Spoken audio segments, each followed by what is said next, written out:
All right, guys, how's it going? Our House 21 here, and it's time for another quick tip. Now, though, and here we have Robin saying, let me see.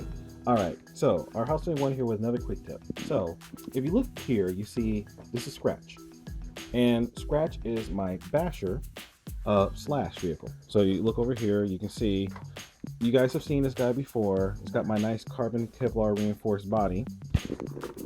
Okay. Oh, Robin, you want to? Okay. So you see, so Robin, so it's got the carbon Kevlar reinforced body.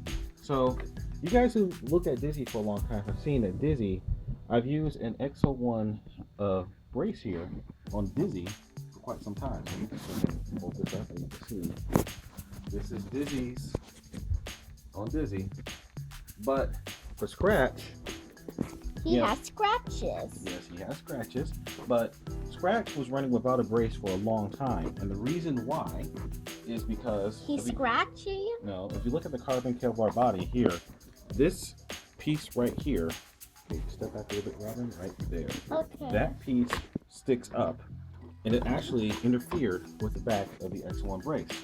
So my little quick tip was simply by using my Sawzall and then my little grinder, I was able to cut off the ends and modify the holes here, or modify the rear. So now, when I just take a step back. Okay, Dad, I'll take a step back.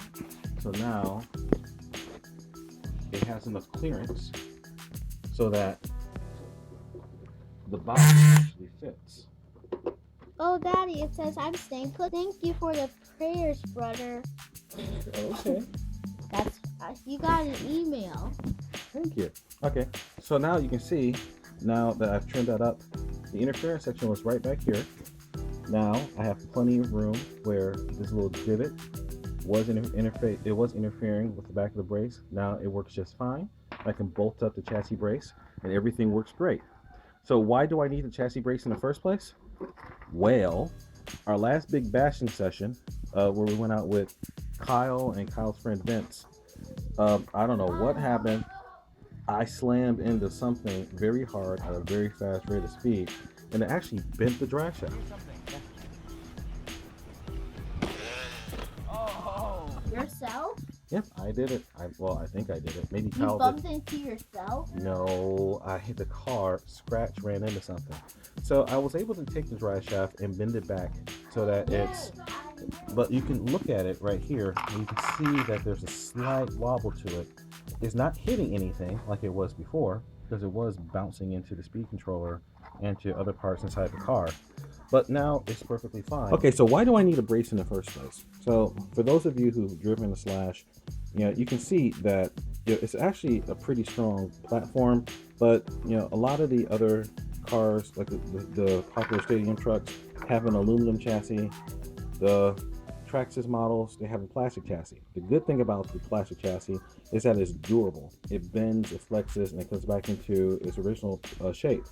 Problem is that it's also durable, and it bends, and it goes back into its original shape. So with the plastic pieces, it can actually deform. So it can actually crinkle quite a bit. I mean, you can get quite a lot of motion, so it's able to absorb a lot of big impacts and not break. Problem is, there's some pieces like this aluminum drive shaft that aren't quite as flexible as the rest of the chassis. So I think what happened in my case is I slammed into something really hard. It pushed the front shock tower back. It had a big impact. It was absorbed largely by this drive shaft, bent the drive shaft, and then that just caused it to bounce all around. Like I said, I was able to bend the drive shaft back into position, but these shock towers, if they aren't braced, they can flop all around. There's several solutions on the market to solve this. You can get some that mount into various parts of the chassis. You can even get a full roll cage that will brace this thing really nicely. Tinsley Smith was the first guy I saw to do this, and you can get these from Dollar Hobby and other places online for like less than $5 each. And it's a nice solid piece of aluminum, and just tying this whole thing together, by tying the load path between here and here on the vehicle will allow it to be able to accept it just makes the entire thing a lot stiffer. If everything else is stiffer and the chassis isn't flexing around as much, the suspension can work better, everything can work better, and the whole car is a stronger unit. So like I said, for $5 and a little bit of grinding, now I have my Basher Slash just as tough as my Speed Run Slash. We've all seen Dizzy go upside down and all around and do all sorts of crazy things. So we know that it works for the speed run configuration. And if Dizzy can take a high speed impact at, with a 50 plus mile an hour, against concrete, then I'm pretty sure that Scratch can handle bouncing around with the dirt with this thing here as well. All right, guys. So I hope this is useful for you. Remember to like, comment, subscribe, and check me out on Facebook, Instagram, and all the social media outlets. And as always, remember the mantra: fly, fix, fly, break it, fix it, and do it all over again. And stay tuned. Like I said, I got a lot of content coming. So hopefully I'll get around to actually running one of these days too. All right, House 21 signing out. Peace.